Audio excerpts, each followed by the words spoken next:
মহিলা এলো পর্দা সহকারে, আল্লাহ নবী সাল্লাল্লাহু আলাইহি ওয়াসাল্লামকে বলছেন, আল্লাহর নবী আপনি কি আমাকে চিনতে পারছেন? আল্লাহ রাসূল বলছেন, না মা, তোমাকে তো চিনতে পারছি না, তুমি কে? তখন মহিলাটি আল্লাহ নবী সাল্লাল্লাহু আলাইহি ওয়াসাল্লামের পর্দা থেকে হাতটা বার করে বলছেন, আল্লাহ নবী আপনি আমার হাতের কিছু দেখতে পাচ্ছেন? বলছে, আচ্ছা তোমার হাতে তো মেহেন্দি আছে। তখন আল্লাহ রসুলকে বলছেন মহিলাটি, আল্লাহর নবী দেখুন আমার মেহেন্দি এখনো পর্যন্ত হাতে কাঁচা রয়েছে, শুকায়নি। আপনি বলতে পারেন যে আমার স্বামী হানজালা তার অবস্থা কেমন? এই কথা যখনই বলেছেন, বিশ্ব নবী সাল্লাল্লাহু আলাইহি ওয়াসাল্লাম অঝরে কাঁদতে শুরু করলেন। তখন আল্লাহ নবী সাল্লাল্লাহু আলাইহি ওয়াসাল্লাম বলছেন, মা তোমার স্বামীকে খুঁজে পাওয়া যাচ্ছে না। তখন মহিলাটি বলছেন, আল্লাহ রসুল আমার স্বামী বেঁচে। উহুদের যুদ্ধ হয়েছিল কত হিজরিতে জানেন? কারো জানা আছে? জানা নেই? কত হিজরিতে? 3 হিজরিতে। কত হিজরি? 3। 2 হিজরিতে হয়েছে বদরের যুদ্ধ, আর 3 হিজরিতে হয়েছে উহুদের যুদ্ধে, তাই না? আমি উহুদের ময়দান নিজে চোখে দেখে এসেছি। আল্লাহ নবী সাল্লাল্লাহু আলাইহি ওয়াসাল্লামের 70 জন সাহাবীর কবর রয়েছে উহুদের মাঠে। 70 জন। হাজী সাহেব যারা আছেন আপনারা খুব ভালো করে জানেন যে উহুদের মাঠে 70 জন সাহাবীর কবর প্রাচীর দিয়ে ঘেরা আছে। প্রাচীরটা এইরকম উঁচু, উপরে গ্রিল দেওয়া আছে যাতে মানুষ ঢুকে না যেতে পারে। ওখানে কোনো দোয়া করা যায় না, কিছু চাওয়া যায় না। একজন সাহাবীর কবরের উপরে চাদর চড়ানো নেই, ফুল দেওয়া নেই, ধূপবাতি মোমবাতি আগরবাতি কিছু নেই। ফাঁকা আসমানের তলাতে আল্লাহর নবীর সাহাবীরা শুয়ে আছেন। আল্লাহু আকবার। উহুদের যুদ্ধের আগের দিন বিকালবেলাতে এই ঘটনাটা শুনলে আমার ঈমান বেড়ে যাবে। আপনার নবীর প্রতি কত ভালোবাসা দেখুন। আগের দিন রাত্রির বেলাতে বিকালবেলাতে আল্লাহর নবী একজন সাহাবীর বিবাহ পড়িয়েছেন। তার নাম হানজালা। কি নাম? হানজালা। তার বিবাহ পড়িয়েছেন। বিবাহর কাজ সম্পূর্ণ করার পরে আল্লাহর নবী সাল্লাল্লাহু আলাইহি ওয়াসাল্লাম নিজে আনন্দ করে খোরমা বা খাজুর সাহাবীদের ভিতরে নিজে হাতে বিলি করেছেন। হানজালা তার স্ত্রীকে নিয়ে রাতের বেলা বিছানায় শুয়েছেন। রাতের বেলা স্বামী স্ত্রী মিলনও করেছে। আল্লাহ নবীর প্রতি ভালোবাসা দেখুন। স্বামী স্ত্রী মিলন হয়েছে, গভীর রাত হয়েছে। আল্লাহ নবী সাল্লাল্লাহু আলাইহি ওয়াসাল্লাম যুদ্ধের ডাক দিলেন, এই এখনই উহুদের মাঠে যেতে হবে, মুশরিকদের সঙ্গে যুদ্ধ। হানজালা নতুন স্ত্রীর বিছানা থেকে লাফ দিয়ে উঠে তাড়াতাড়ি করে তার যুদ্ধের সরঞ্জাম যা কিছু ছিল সবকিছু হাতে নিয়ে একদম দরজা খুলে বার হয়ে চলে গেছে। কোথায়? আল্লাহ নবী সাল্লাল্লাহু আলাইহি ওয়াসাল্লামের ডাকে। যাওয়ার সময় শুধু তার স্ত্রীকে কথাই বলছে যে আমি যদি বেঁচে যাই তাহলে তুমি হবে শহীদের, তুমি হবে গাজীর স্ত্রী, আর আমি যদি মারা যাই তুমি হবে শহীদের স্ত্রী। চুপচাপ মেরে থাকিও, টেনশন করো না, আমি আল্লাহর নবী ডেকেছেন তাই চলে যাচ্ছি। যুদ্ধ চলছে। আপনারা জানেন যে উহুদের যুদ্ধে মুসলিমদের পরাজয় হয়েছিল, জয়লাভ করতে পারেনি। একটা মাত্র কারণ, সেটা হচ্ছে আল্লাহ নবী সাল্লাল্লাহু আলাইহি ওয়াসাল্লাম এই যুদ্ধতে যাওয়ার সময়তে 50 জন তীরন্দাজকে আব্দুল্লাহ ইবনে জুবাইরের নেতৃত্বে একটা ঘাঁটি ছিল উহুদ পাহাড়ের এক সাইডে, একটা গিরিপথ। এই গিরিপথে আল্লাহ নবী সাল্লাল্লাহু আলাইহি ওয়াসাল্লাম 50 জন তীরন্দাজ যারা তীর চালাতে পারত আব্দুল্লাহ বিন জুবাইরের নেতৃত্বে আল্লাহ নবী বলেছিলেন, আব্দুল্লাহ বিন জুবাইর এই 50 জন সাহাবীকে নিয়ে তুমি ওই গিরিপথে দাঁড়িয়ে থাকবে। যুদ্ধতে যদি আমরা জয়লাভ করি তবুও তুমি গিরিপথ ছাড়বে না, যুদ্ধতে যদি হেরে যাই তবুও তুমি গিরিপথ ছাড়বে না। শুনে রাখো আব্দুল্লাহ বিন জুবাইর, তুমি যদি দেখো যে আমরা মারা গেছি, আমাদের মাথার উপরে কাক বসে আমাদের মাথার মগজগুলো একটা করে বার করে খাচ্ছে, তবুও তুমি গিরিপথ ছাড়বে না যতক্ষণ আমি মুহাম্মদ সাল্লাল্লাহু আলাইহি ওয়াসাল্লাম আদেশ না করব গিরিপথ ছাড়ার। মুসলমানরা যুদ্ধ করছে বেঈমানদের সাথে। এক পর্যায়ে মুসলিমরা তাদেরকে মেরে ময়দান ছাড়া করে দিল। তখন সাহাবীদের ভিতরে ইখতিলাফ, মতভেদ সৃষ্টি হলো। মতভেদটা কেমন? কিছু কিছু সাহাবী বলছেন যে এই তো মুসলমানদের জয় চলে এসেছে, বেঈমানরা তাদের সমস্ত কিছু ছেড়ে দিয়ে পালিয়ে চলে যাচ্ছে, আমাদের আর গিরিপথে থেকে লাভ নেই, আমরা আর গিরিপথে থাকবো না। আব্দুল্লাহ বিন জুবাইরের কথা তারা মানল না। আল্লাহ নবী সাল্লাল্লাহু আলাইহি ওয়াসাল্লামের একটা কথা অমান্য করলেন। কিছু সাহাবী তারা গিরিপথ ছেড়ে দিয়ে অন্যান্য যুদ্ধের মালগুলো লুটতরাজ করতে লাগলো বা এক জায়গায় জমা করতে লাগলো। আর এই সময়তে আল্লাহ নবী সাল্লাল্লাহু আলাইহি ওয়াসাল্লামের দুশমন খালিদ বিন ওয়ালিদ তার নেতৃত্বে ওই গিরিপথ যখন দেখেছে ফাঁকা, মুসলমানরা তাদের মালজাল নিয়ে ব্যস্ত হয়েছে যুদ্ধের ময়দানে, খালিদ বিন ওয়ালিদ পুনরায় আবার এসে ওই গিরিপথ দিয়ে যুদ্ধের ময়দানে প্রবেশ করে মুসলিমদের উপরে বিপরীত দিক থেকে আঘাত হানতে শুরু করলো। এক পর্যায়ে মুহাম্মদ সাল্লাল্লাহু আলাইহি ওয়াসাল্লামকে চরম বিপদের সম্মুখীন করে দিয়েছিলেন। এই সেই যুদ্ধ উহুদের, যে যুদ্ধতে আল্লাহ নবী সাল্লাল্লাহু আলাইহি ওয়াসাল্লামের সাহাবী, তার নাম আব্দুল্লাহ, আল্লাহ নবী সাল্লাল্লাহু আলাইহি ওয়াসাল্লামের সাহাবী, তার নাম মুসআব বিন উমাইর।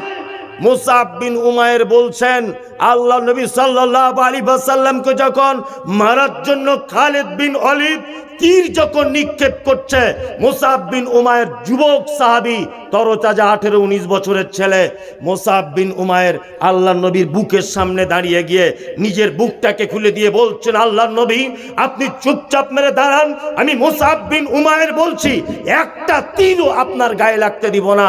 আমি মুসআব, আমার গোটা শরীরে তীর এসে আঘাত করুক, আপনার কোনো ক্ষতি হতে দেব না। এক পর্যায়ে মুসলমানরা এই যুদ্ধতে হেরে গেল। আল্লাহ নবী সাল্লাল্লাহু আলাইহি ওয়াসাল্লাম যুদ্ধতে হেরে যাবার পরে মন বড় খারাপ, সাহাবীদের লাশগুলো খোঁজা হচ্ছে, মুসলিম কতজন সাহাবী মারা গেছে বিশ্ব নবী গণনা করে দেখছেন 70 জন সাহাবী উহুদের ময়দানে শহীদ হয়েছে। কতজন? 70 জন সাহাবী শহীদ হয়েছেন উহুদের ময়দানে। তার ভিতরে আল্লাহ নবী সাল্লাল্লাহু আলাইহি ওয়াসাল্লামের আপন চাচা, তার নাম হামজা রাদিয়াল্লাহু তাআলা আনহু। আল্লাহ নবী সাল্লাল্লাহু আলাইহি ওয়াসাল্লামের একেবারে যুবক সাহাবী মুসআব বিন উমাইর, আল্লাহ নবী সাল্লাল্লাহু আলাইহি ওয়াসাল্লামের যুবক সাহাবী, যার বিবাহ পড়িয়েছিলেন আল্লাহ নবী, তার নাম হানজালা রাদিয়াল্লাহু তাআলা আনহু। আল্লাহ নবী যুদ্ধের ময়দানে দাঁড়িয়ে দাঁড়িয়ে কাঁদছেন, মন খারাপ। 70 জন সাহাবী মারা গেলেন, শহীদ হইলেন। যুদ্ধের ময়দানে দাঁড়াতে দাঁড়াতে একজন মহিলা এলো, পর্দা সহকারে আল্লাহ নবী সাল্লাল্লাহু আলাইহি ওয়াসাল্লামকে বলছেন, আল্লাহর নবী আপনি কি আমাকে চিনতে পারছেন? আল্লাহ রাসূল বলছেন, না মা, তোমাকে তো চিনতে পারছি না, তুমি কে? তখন মহিলাটি আল্লাহ নবী সাল্লাল্লাহু আলাইহি ওয়াসাল্লামের পর্দা থেকে হাতটা বার করে বলছেন, আল্লাহ নবী আপনি আমার হাতের কিছু দেখতে পাচ্ছেন? বলছে, আচ্ছা তোমার হাতে তো মেহেন্দি আছে। তখন আল্লাহ রসুলকে বলছেন মহিলাটি, আল্লাহর নবী দেখুন আমার মেহেন্দি এখনো পর্যন্ত হাতে কাঁচা রয়েছে, শুকায়নি। আপনি বলতে পারেন যে আমার স্বামী হানজালা, তার অবস্থা কেমন? এই কথা যখনই বলেছেন, বিশ্ব নবী সাল্লাল্লাহু আলাইহি ওয়াসাল্লাম অঝরে কাঁদতে শুরু করলেন। তখন আল্লাহ নবী সাল্লাল্লাহু আলাইহি ওয়াসাল্লাম বলছেন, মা তোমার স্বামীকে খুঁজে পাওয়া যাচ্ছে না। তখন মহিলাটি বলছেন, আল্লাহ রসুল আমার স্বামী বেঁচে আছে না মারা গেছে এটা আমি আপনাকে জিজ্ঞাসা করতে আসিনি, এটা আমি আপনাকে বলতে আসিনি।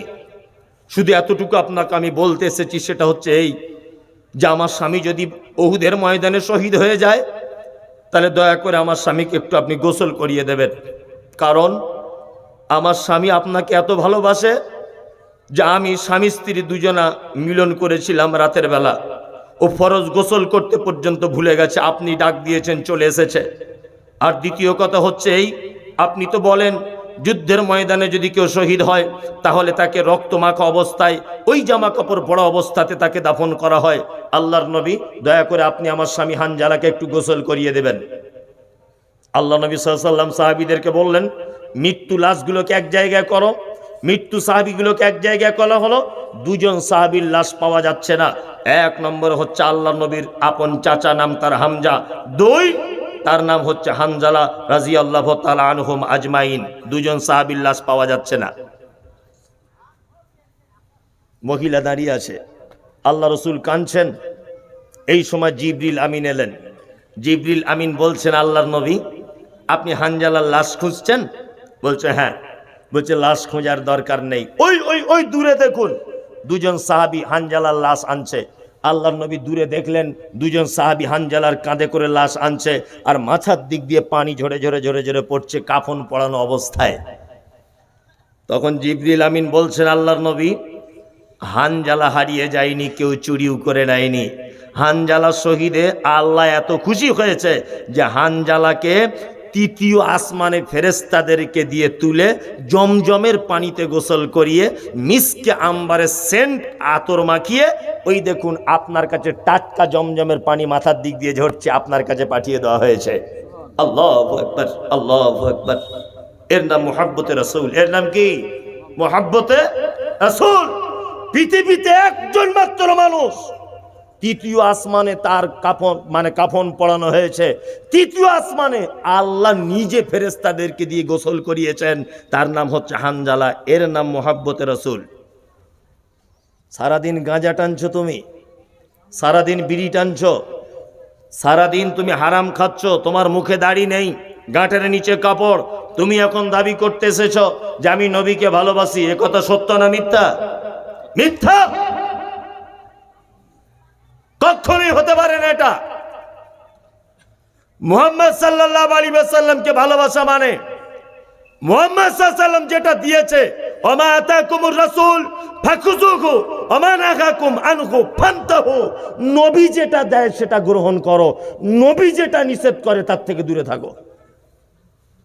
তাহলে তো মুহাব্বতে রাসূল। কি বললাম বুঝলেন? আল্লাহু আকবার। এই যে বাংলাদেশের একটা গজল বলে, আমি চাই না বেহেশত, আমি চাই না জাহান্নাম, আমি চাই না বেহেশত, আমি চাই না জাহান্নাম, আমার কপালে লিখে দিও দয়ার নবীর নাম, আমার কপালে লিখে দিও দয়ার নবীর নাম। আরে গাধার বেটা গাধা, তোমার জান্নাত চাই না, তোমার জাহান্নাম চাই না, শুধু কপালে নবীর নাম লিখে দিলে জান্নাত চলে যাবে? হ্যাঁ, গাধা কোথাকারে। শুধু নবীকে মুখে ভালোবাসলে হবে?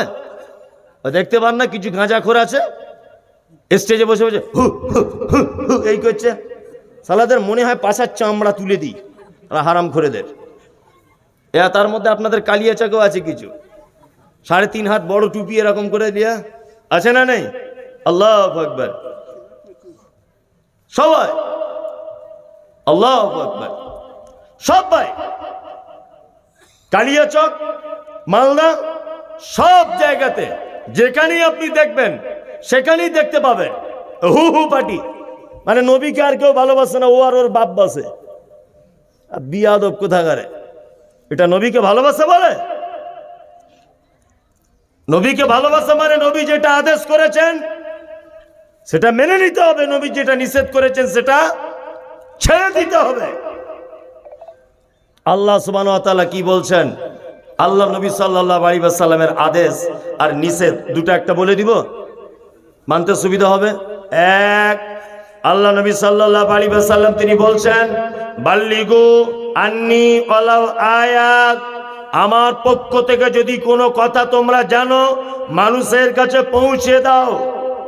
তার মানে আমরা যদি হাদিস কোরআনে কিছু কথা জানি অপরের কাছে পৌঁছে দেব ইনশাআল্লাহ, ইনশাআল্লাহ। তারপরে নবী কি বলছেন? হাদিসু আন বানি ইসরাঈল ওয়ালা হারাজ ওমান কাযাবা আলাইয়া মুতাআম্মিদান ফালিয়াতাবাওয়া মাকাদাহু মিনান নার। শোনো, আমার পক্ষ থেকে একটা কথা জানা থাকলে মানুষকে বলে দাও। 2, বানি ইসরাইলদের কিছু কেচ্চা কাহিনী মানুষকে বলো, কোনো সমস্যা নেই। তারপরে আল্লাহর নবী কি বলছেন?